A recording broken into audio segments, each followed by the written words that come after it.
الآخرة والأولى অতঃপর আল্লাহ উহাকে আখিরাতে ও দুনিয়ায় কঠিন শাস্তিতে পাকড়াও করিলেন।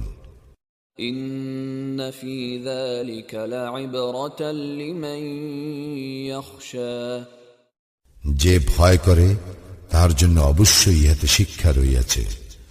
أأنتم أشد خلقا أم السماء بناها তোমাদেরকে সৃষ্টি করা কঠিনতর না আকাশ সৃষ্টি? তিনি ইহা নির্মাণ করিয়াছেন।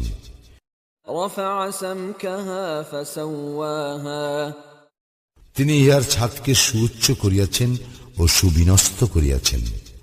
وأغطش ليلها وأخرج ضحاها আর তিনি ইহার রাত্রিকে করিয়াছেন অন্ধকারাচ্ছন্ন এবং প্রকাশ করিয়াছেন ইহার সূর্যালোক।